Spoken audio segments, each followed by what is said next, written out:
waaw dañuy dem si El Hadji Malick Diouf nga xamante ni clubam bii di West Ham doon na joué ak Liverpool mais da leen a gagné nag 5-2 mais doomu Sénégal bi wane na boppam si match bi quoi ba def benn passe décisif El Hadji Malick Diouf nag clubam dafa nekk ci zone danger bi quoi muy West Ham mën na wàcc si championship bi mais aussi El Hadji Malick Diouf loolu mën na bañ a doon danger si moom ndax club yu mel ni Liverpool ak Chelsea ñu ngi koy bàyyi xel ñu ngi si xëccoo bu méttee pour recruter kii El Hadji Malick Diouf ndax booy bi instant toll nii championnat Angleterre mën naa ne amul benn latéral gauche boo xam ne yaa gën a fort actuellement que ça soit booy bi centre yi muy def ak offensif bi muy apporter équipe bi ak défensivement instant yi booy bi am na lu mu rectifié si poste boobu noonu ndax bi muy joué si CAN bi côté défensivement bi gis nañ que ni xaw si woon fort quoi mais gis nañ ne mu ngi siy commencé di évoluer wu quoi. bu ñu jógee si El Hadji Malick Diouf ak i jalooreem dañuy dem si Pape Alassane Gueye bi nga xamante ne nii Villarreal gi mu nekk doon na jàkkaarloo ak Barcelone ñu gis doomu Sénégal bi wane boppam si match bi que ça soit volume de jeu bi mu doon dégagé ak bal duel yi nga xamante ni moom la doon gagné ba nekkoon buteur si match boobu noonu te Pape Alassane Gueye aussi tamit moom mu ngi wane boppam quoi dafa nekk si meilleur niveau ndax club bii di Manchester United mu ngi koy bàyyi xel te Pape Alassane Gueye Manchester United Pape Alassane Gueye mooy première priorité bi nga xamante ni mooy remplaçant Casemiro ndax Casemiro dafay jóge si club mancunien boobu noonu kon Pape Alassane Gueye bu demee Manchester United yaakaar naa ne dina am lu mu gën a yokk ci moom quoi te dina gën a baax ci équipe nationale bi ndax Premier League bi mooy meilleur championnat yi grand championnat yëpp Premier League bi mooy nekk au top ndax que ça soit dina am lu bare loo xam ne dina ko fa jëlee quoi waaw bu ñu jógee si Pape Alassane Gueye nag dañuy jël. si doomi Sénégal yi nga xamante ne nii li si biir ñëw man si match amicaux yi nga xam ne Sénégal moom la war a dëgmal mën nañ ci gis ay surprise quoi ku si mel ni Nobel Mendy Malang Sarr ba si Andy Diouf ndax Malang Sarr instant toll nii nekk na défenseur boo xam ne nii nekk na championnat France actuellement boo mënoo citer ñaari défenseur wala ñettata doo ko si boole mën naa de sax bu ma leen doon jënd mook Moussa Niakhaté laay aligné. waaw mën na nekk tamit renfort défense sénégalaise bu jógee foofu dañuy dem si Nobel Mendy bi nga xam ne actuellement mu ngi wane boppam fee sa championnat bu Espagne ndax ak instant yi Nobel Mendy mën naa ne amul benn défenseur boo xam ne nii yaa gën a fort foofu actuellement boo ko ne si défenseur yi nekk au top ndax fan yi passé classement bi nga xamante ni waa Liga bi génn nañ ko si joueurs yi nga xam ne ñoo gën a dox si seen Liga boobu noonu gis nañ que ni mu ngi woon si équipe type bi. ndax booy bi actuellement nag ñu ngi koy xaar si tanière bi quoi tax moom moo gën a wóor sax que ni Pape Thiaw mën na ko convoqué si match fenêtre yi nga xamante ni Sénégal moom la war a dëgmal. waaw suñu capitaine bi nga xamante ni moo di Kalidou Koulibaly nag génn def discours bu am solo quoi ndax suñu supporters yi nga xamante ni ñoom lañ téye Maroc téye leen fa depuis 1 mois ba léegi nii ñu seeni famille mënuñu leen gis seeni parents mënuñu leen gis seeni doom. ñu nekk bàyyi seen liggéey bàyyi seen lépp ndax équipe nationale bu Sénégal ndax Kalidou Koulibaly génn na xamale ne ne ñoom ak supporters yi ñoo yemoon même liggéey bi nga xamante ni moom lañ doon def lépp ngir indil Sénégal Coupe d'Afrique bi dëgg la nag fête bi neex na quoi mais fête bi bala mu doon gën a am solo dëgg-dëgg suñu supporters yi ñëw ak jàmm ak salaam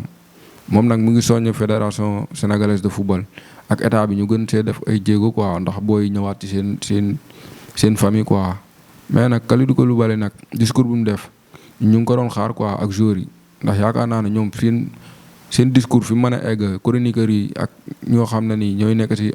population bi di wax mën nañoo bañ a egg foofu quoi ndax ñoom ay porteurs de voix lan yoo xam ne nii bu ñu waxee dugal ko seeni plateforme mën na egg fu ne circuler fu ne ci monde bi te ñoom seen wax dafa am impact quoi ndax loolu nag ñu ngi ko siy gën a remercier moom Kalidou Koulibaly. waaw xam naa nag dama leen koy tegal nii ci écran bi nag ngeen déglu discours Kalidou Koulibaly bi.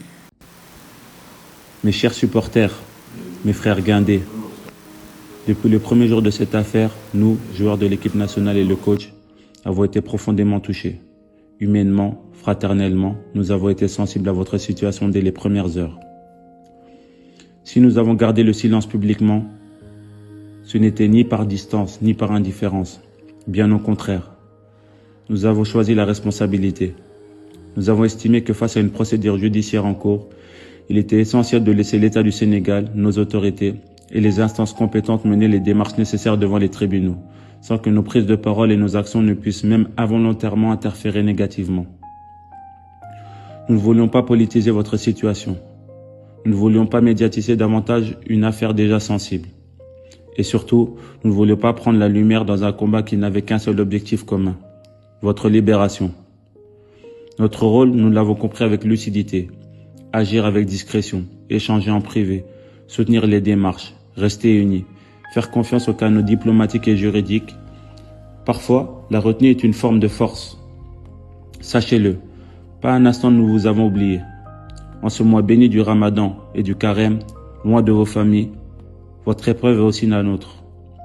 Chaque victoire, chaque rassemblement, chaque moment sous le maillot national a été accompagné d'une pensée pour vous.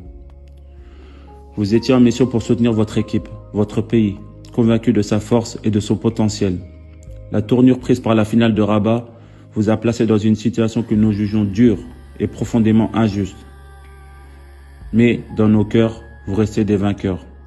Ce trophée continental porte aussi votre empreinte. Il est celui de votre passion, de votre fidélité et de votre patriotisme.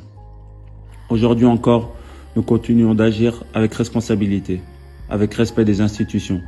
avec confiance dans la diplomatie, avec l'espoir que la sagesse et le sens du dépassement permettront une issue rapide et favorable. Vous ne marchez pas seul. Derrière vous, c'est tout un peuple debout. Et à vos côtés, il y a aussi vos joueurs, vos frères, unis dans la dignité et dans la patience. Notre seul combat, notre seule lumière, notre seul objectif,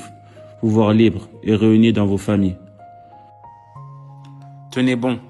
nous restons mobilisés auprès de vos familles, avec cœur et avec responsabilité. Et nous mettons tout en œuvre pour vous savoir libres demain. Libérez nos supporters. dañu ñëw si doomu Sénégal bi nga xamante ni moo di Assane Diao gis na ne bi mu jugee si blessure bi mu ngi doog a joué match ak clubam bii di Como tey nag 5 minutes kese la joué lim joué nag bariwul mais zoom amoon na impact si terrain bi trop am na lu bari loo xam ne mu ko doon apporter seen club bi ba bi match bi jeexee Cesc Fabregas bi nga xamante ni mooy kosom génn na def discours wax que ne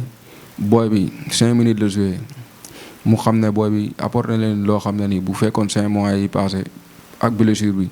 mu ngi woon si équipe bi yaakaar naa ne war nañ weesu fi nekk nii booy bi nag am na lu ko metti quoi bi ko journaliste yi posé question ndax moom bu sañoon si joueurs yi nga xamante ni ñooy jàppale équipe nationale bu Sénégal pour mu indi coupe d'Afrique bi si lay bokk mais nag moom nekk mu ngi si ànd ak mbégte ak fierté quoi ndax kenn mënu ko génne si champion d'Afrique ndax yéene moo nekkoon dem jàppale équipe bi pour mu indi coupe bi mais nag instant yi nag mu ngi def jéego yu am solo si clubam ndax semaine yi mu toog yëpp joué wul ak mois yi mu toog yëpp joué wul mu ñëw tey adapté wu waat nekkaat en forme si clubam bii di Como kon booy bi nag yaakaar naa ne mu ngi def liggéey bu am solo pour nga xam ne bu demee coupe du monde dina am lu bari lu mu apporter l'équipe nationale bu Sénégal Pape Thiaw nag yaakaar naa ne nag dina bàyyi xel booy bi quoi pour mën ko convoquer si suñu match amical yi nga xam ne ni moom la ñu war a dëgmal même bu dee 5 minutes wala 10 minutes sax mu dugal ko pour mu am gën a am confiance ndax ay moromam ñoo nekk si équipe bi ndax booy bi élément essentiel la boo xam ne nii buñ ko amee si coupe du monde bi dina am lu bari loo xam ne nii dina ko apporter l'équipe nationale bi waaw booy bi nag mu ngi def ay jéego yu am solo tax joueur boo xam ne dem nga ba Espagne soxla la pour def la doublure Nico Williams kon yaakaar naa ne kooku du como kon soxla nañ ko trop pour ñu andil ko si coupe du monde bi incha allah rabbi